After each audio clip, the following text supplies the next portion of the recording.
नमस्कार दोस्तों, स्वागत है आप सभी का आपके अपने यूट्यूब चैनल आर के सिविल इंजीनियरिंग पे। दोस्तों आज है 19 सितंबर और मैं इस वीडियो में लेके आया हूँ 19 सितंबर 2025 के टॉप 10 करंट अफेयर, एमसीक्यू और उससे संबंधित कुछ महत्वपूर्ण जानकारी। दोस्तों वीडियो बहुत ही ज़्यादा इंटरेस्टिंग होने वाली है, तो वीडियो लास्ट तक ज़रूर देखिएगा। अगर मेरी मेहनत और मेरा कंटेंट आपको अच्छा लगता है तो वीडियो को ज़रूर लाइक करिएगा और अगर मेरे चैनल पे आप नए हो तो प्लीज़ चैनल को सब्सक्राइब ज़रूर करिएगा। तो चलिए शुरू करते हैं आज की क्लास हम क्वेश्चन नंबर 1 से। दोस्तों क्वेश्चन नंबर 1 है हमारा, सितंबर 2025 में भारतीय क्रिकेट टीम का नया मुख्य प्रायोजक किसे घोषित किया गया है?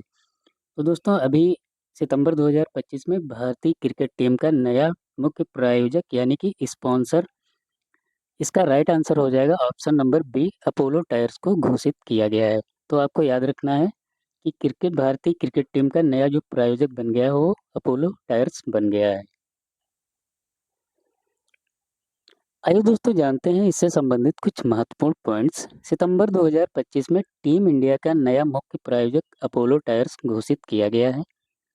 अपोलो टायर्स का लोगो अब भारतीय पुरुष और महिला दोनों टीम की जर्सी पर सभी प्रारूपों में दिखाई देगी। तो दोस्तों जैसा कि आप ये फोटो में देख रहे हैं टीम इंडिया की जर्सी, उस पे अपोलो टायर्स लिख के अब आएगा, ठीक है। यह साझेदारी जो है दोस्तों 2.5 साल के लिए हुई है। कब तक हुई है? 2.5 साल के लिए, जो मार्च 2028 तक चलेगी, ठीक है। तो मार्च 2028 तक जो है भारतीय क्रिकेट टीम का स्पॉन्सर जो बना है वो अपोलो टायर बना है, ये आपको याद रखना है। यह सौदा जो है दोस्तों 579 करोड़ रुपए में तय हुआ है। और यह सौदा दोस्तों किसके बीच में हुआ है? तो बीसीसीआई और अपोलो टायर्स के बीच में यह सौदा हुआ है। दोस्तों बात करें तो इससे पहले जो इसका जो स्पॉन्सर था या प्रायोजक था, तो आपको याद रखना है इससे पहले ड्रीम 11 था, ठीक है। इससे पहले ड्रीम 11 था, तो यहाँ पे जर्सी पे ड्रीम 11 लिख के आता था। तो ये सारे पॉइंट्स भी आपको याद रखना है। बढ़ते हैं दोस्तों अपने अगले प्रश्न की तरफ, क्वेश्चन नंबर 2। क्वेश्चन नंबर हमारा 2 है, सैमुअल उमतीती किस खेल से संबंधित है जिन्होंने हाल ही में संन्यास ले लिया है? तो दोस्तों ये सैमुअल उमतीती जो है ये फुटबॉल से संबंधित है। ये आपको नाम और इनका खेल संबंध याद रखना है, ठीक है। इन्होंने अभी संन्यास ले लिया है, ठीक है। ये हैं दोस्तों सैमुअल उमतीती, ये आप फोटो इनकी देख सकते हैं। और ये दोस्तों एक फ्रांस के फुटबॉलर हैं, ठीक है। तो आइए मैं इनके बारे में कुछ महत्वपूर्ण पॉइंट्स बता देता हूँ। सैमुअल उमतीती एक फ्रांसीसी पेशेवर फुटबॉल खिलाड़ी हैं जिन्होंने हाल ही में 31 वर्ष की आयु में संन्यास ले लिया है। तो आपको याद रखना है 31 वर्ष की आयु में इन्होंने संन्यास लिया है। और ये कहाँ के फुटबॉल खिलाड़ी हैं? तो आपको याद रखना है फ्रांस के खिलाड़ी हैं, ठीक है। वह एक सेंट्रल डिफेंडर के रूप में खेलते थे। और वह दोस्तों फुटबॉल जो है सेंट्रल डिफेंडर के रूप में खेलते थे।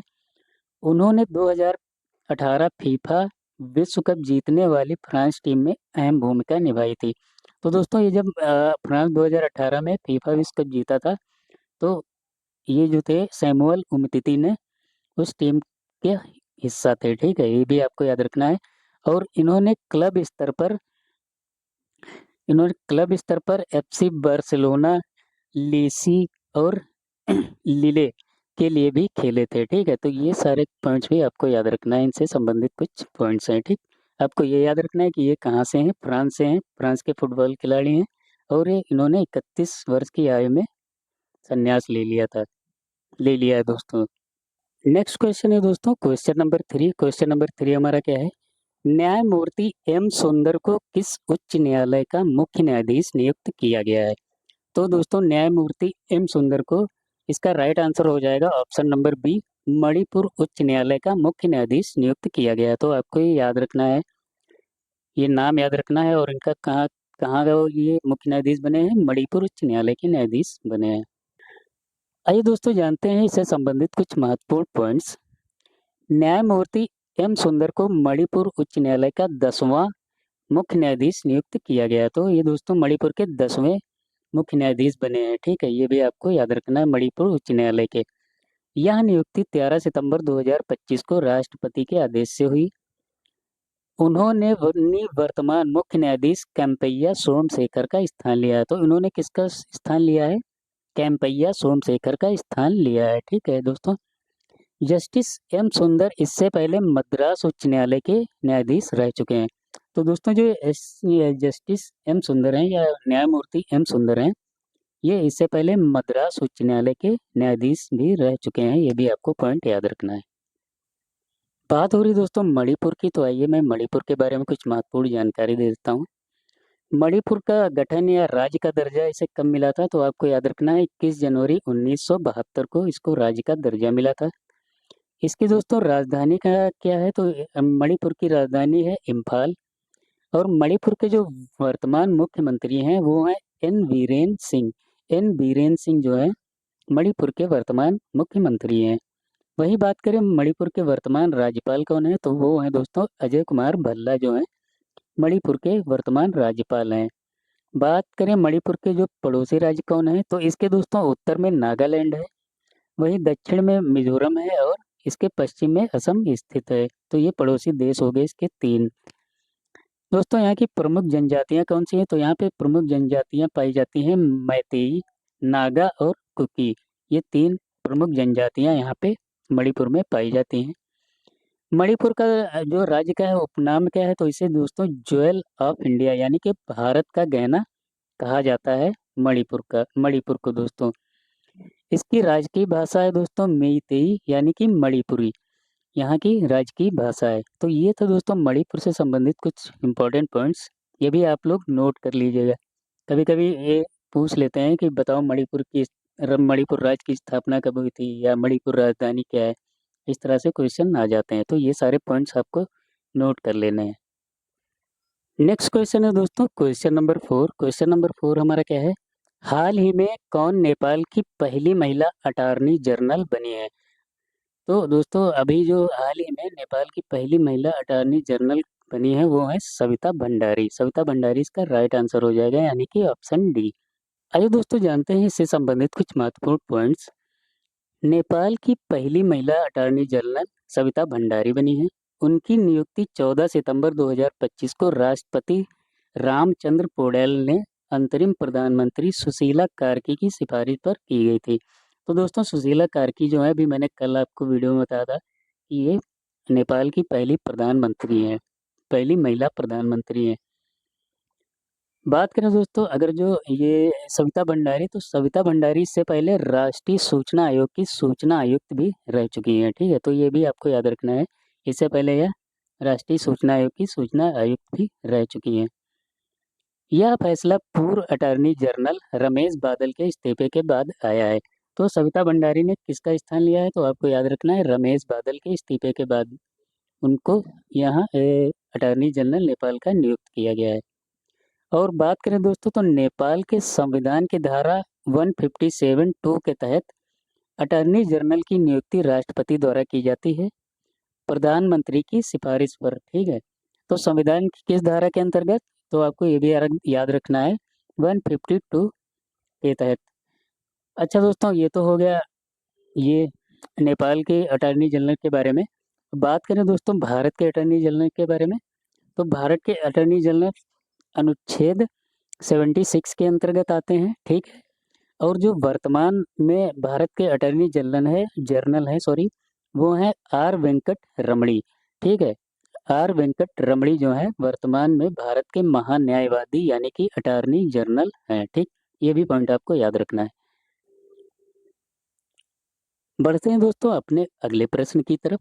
क्वेश्चन नंबर 5, हाल ही में ओजोन परत संरक्षण दिवस कब मनाया गया है? तो दोस्तों अभी हाल ही में ओजोन परत संरक्षण दिवस 16 सितंबर को बनाया गया है। तो इसका right answer option number A हो जाएगा 16 सितंबर। आइए दोस्तों जानते हैं अंतर्राष्ट्रीय ओजोन परत संरक्षण दिवस के बारे में महत्वपूर्ण बातें कुछ। अंतर्राष्ट्रीय ओजोन परत संरक्षण दिवस हर साल 16 सितंबर को मनाया जाता है। यह दिवस ओजोन परत की रक्षा करने के लिए 1987 में मॉन्ट्रियल प्रोटोकॉल हस्ताक्षर होने की याद में मनाया जाता है। तो दोस्तों 1987 में क्या हुआ था? मॉन्ट्रियल प्रोटोकॉल हस्ताक्षर हुए थे, उसी की याद में यह ओजोन परत संरक्षण दिवस मनाया जाता है हर साल 16 सितंबर को। ओजोन परत पृथ्वी को सूर्य की हानिकारक पराबैंगनी यानी कि यूवी किरणों से बचाती है। और बात करें दोस्तों अंतर्राष्ट्रीय ओजोन परत संरक्षण दिवस 2025 की थीम क्या है या इसका विषय क्या है? तो विज्ञान से वैश्विक कार्रवाई तक इसकी जो थीम है 2025 की। और दोस्तों इसकी इंग्लिश में बात करें थीम की तो ये है from science to global action, ठीक है। ये इसकी थीम है 2025 की। तो ये भी आपको पॉइंट्स याद रखने, ये वेरी वेरी इंपॉर्टेंट क्वेश्चन है। नेक्स्ट क्वेश्चन है दोस्तों हमारा क्वेश्चन नंबर 6। प्रधानमंत्री नरेंद्र मोदी ने हाल ही में 16वें संयुक्त कमांडर सम्मेलन का उद्घाटन किस शहर में किया है?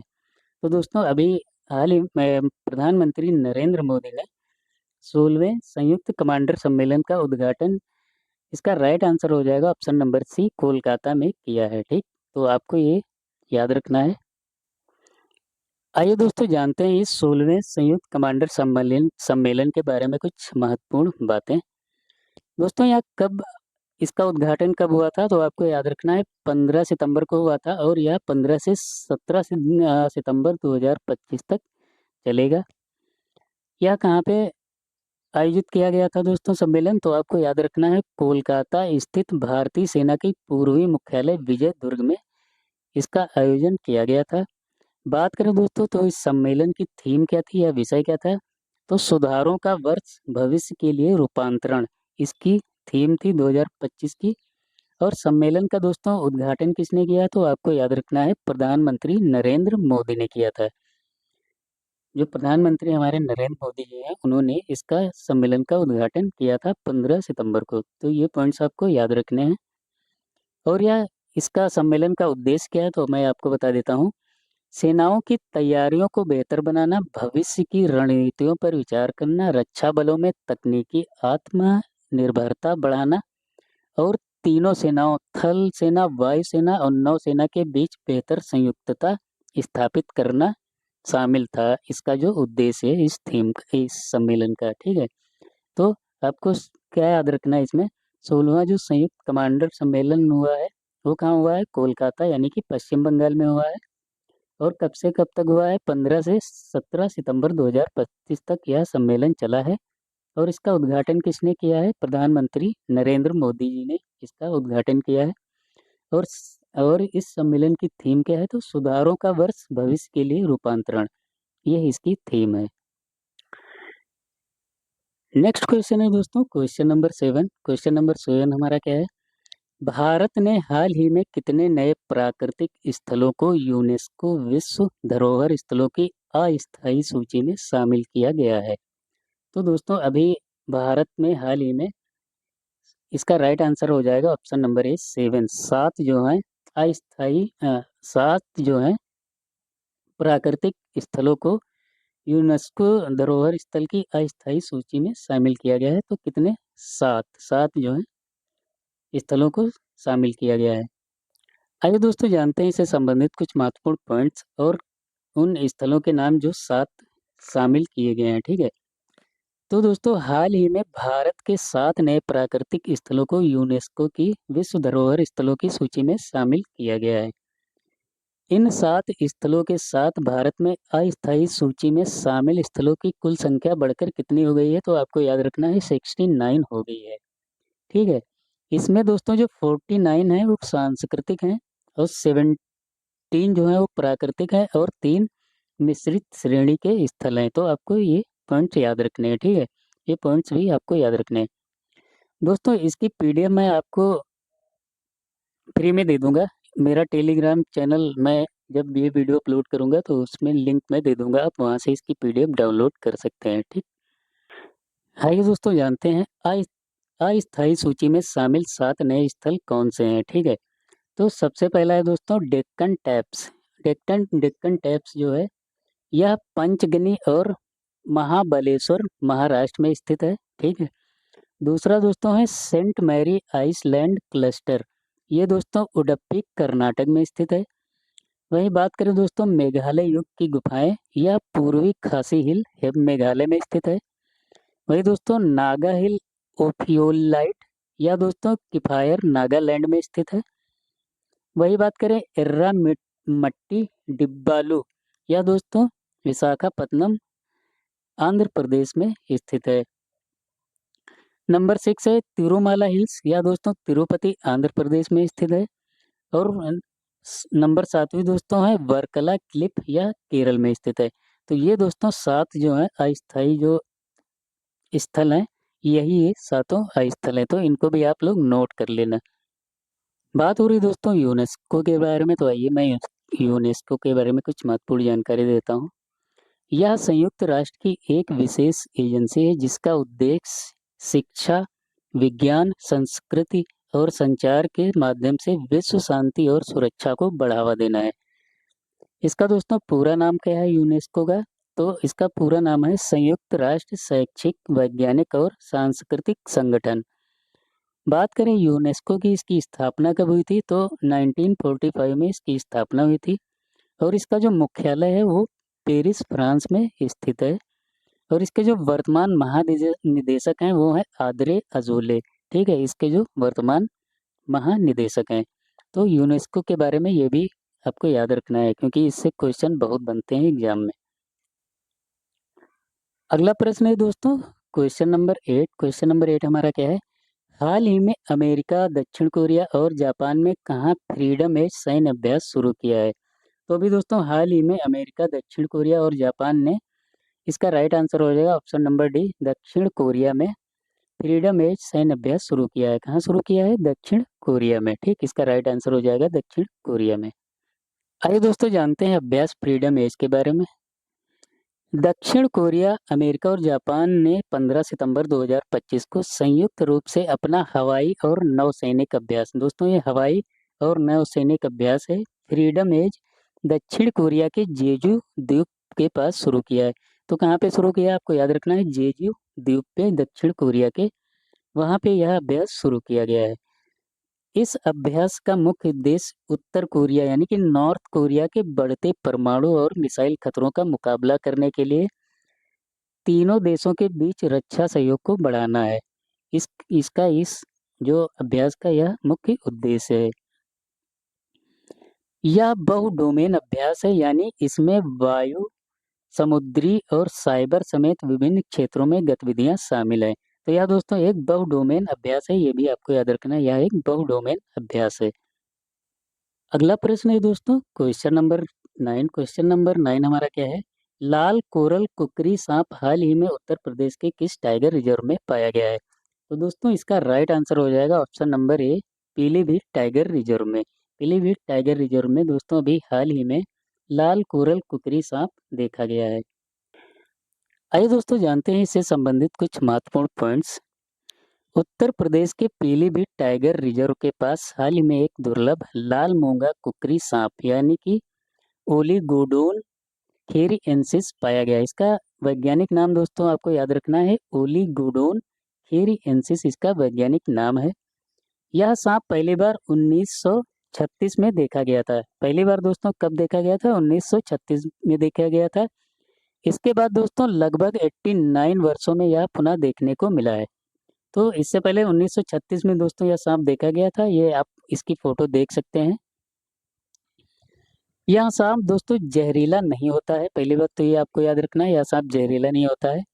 और यह रात में सक्रिय रहता है और कीड़े मकोड़े खाता है। और यह सांप दोस्तों रात में सक्रिय रहता है और कीड़े मकोड़े खाता है। इसका लाल नारंगी रंग और दांतों का आकार नेपाल के खुकरी हथियार जैसा होता है, इसलिए इसे कुकरी कहा जाता है। ठीक, तो ये सारे पॉइंट्स भी आपको याद रखने हैं। नेक्स्ट क्वेश्चन है दोस्तों क्वेश्चन नंबर 10। क्वेश्चन नंबर 10 हमारा क्या है? हाल ही में रिकी हैटन का 46 वर्ष की आयु में निधन हुआ है, वह कौन थे? तो दोस्तों अभी हाल ही में रिकी हैटन का 46 वर्ष की आयु में निधन हो गया है। तो वह दोस्तों इसका राइट आंसर हो जाएगा ऑप्शन नंबर सी, वह एक बॉक्सर थे यानी कि मुक्केबाज थे। आइए दोस्तों जानते हैं इससे संबंधित कुछ महत्वपूर्ण पॉइंट्स। ये दोस्तों आप फोटो में देख सकते हैं रिकी हैंटन को, ये रिकी हैंटन है। रिकी हैंटन एक प्रसिद्ध ब्रिटिश मुक्केबाज थे जिनका हाल ही में 46 वर्ष की आयु में निधन हो गया। वे 2 डिवीजन विश्व चैंपियन रहे और द हिटमैन नाम से मशहूर थे। तो दोस्तों इनका उपनाम क्या है? आपको याद रखना है द हिटमैन के नाम से इनको जाना जाता था।